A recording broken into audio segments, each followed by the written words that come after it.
Hi, my name is Liz Hathway and this is my astrological take on the week ahead. Today the sun moves into Scorpio. Scorpio is a fixed sign. It's a sign relating to transformation, to the mystery of life and death. It's a sign that is deeply psychological and has an intense need to understand the psychology of things and people and situations. Has a very probing quality, Scorpio. It's never quite content with what it sees. It reads between the lines. It's very interested in what makes another person tick. At the moment, Mercury and Jupiter are also in Scorpio, so this emphasizes the whole sort of theme of Scorpio. And we see already on Thursday that the sun is conjunct with Jupiter. Jupiter is about the big picture. But the problem with this Sun-Jupiter conjunction is it can be a little bit myopic, if you know what I mean. Scorpio is intensely aware of themselves and the other person and has very fixed views quite often on things. Scorpio is known for being all or nothing or black or white. It can be very convinced of its own correctness, or that what it sees or what it's picking up on is the reality, end of.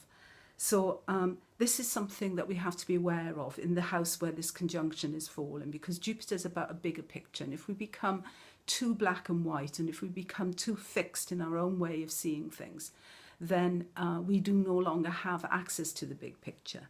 So any kind of deep-seated beliefs or convictions or values that we have, where we feel that we can't let go of it, that really is the way it is, then, you know, I would invite you to look at it, at least be aware of it, because, you know, Jupiter is about learning, and it's about, Jupiter and the sun both are about consciousness and awareness.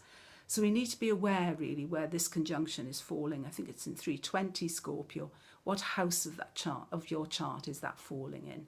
And in what areas of your own life are you trying to convince other people, possibly, of your convictions, that your way of doing things is the right way?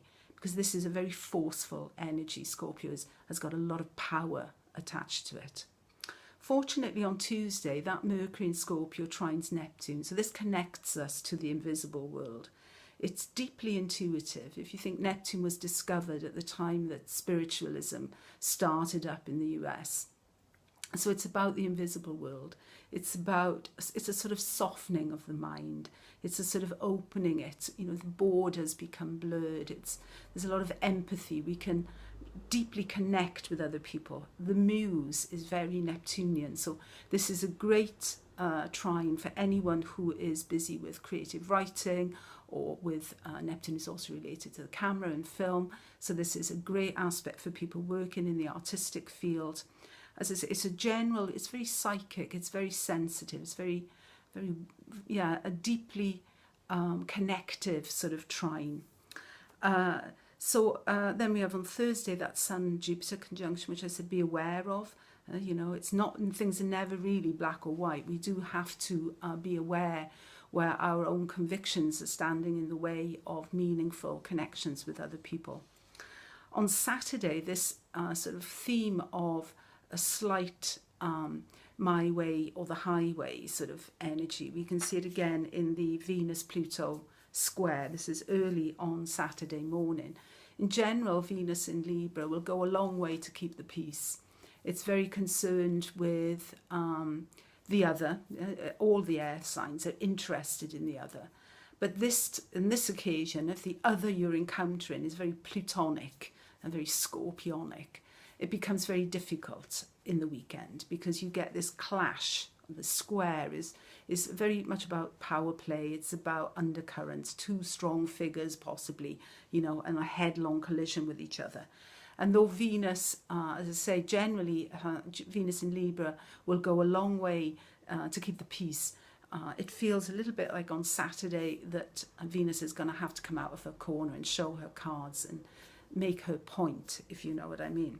But fortunately, this is very early in the morning, but, you know, there's going to be a degree either way in terms of effect on this at least. So it's going to be in effect in the weekend, certainly. Maybe your ideas will be challenged, or, you know, you'll be asked to explain yourself in some way. But anyway, this is quite intense, this Venus-Pluto square, because Jupiter as well is in Pluto's sign at the moment. So these two planets, and certainly next year when they start to come into sextile with each other, these two planets are sort of coming into a kind of a relationship.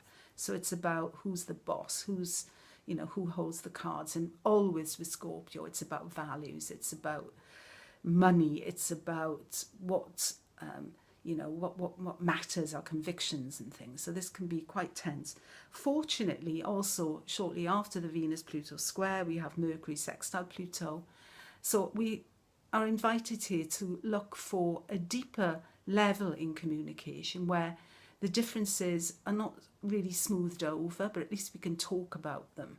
We can engage, we can try and find a consensus, we can come to agreement, we can learn something from that Venus-Pluto square or from that Sun-Jupiter conjunction.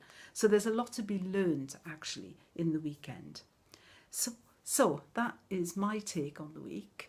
If you'd like to leave any comments about how your week went or any feedback, please do, and feel free to share. Thanks for listening. Bye.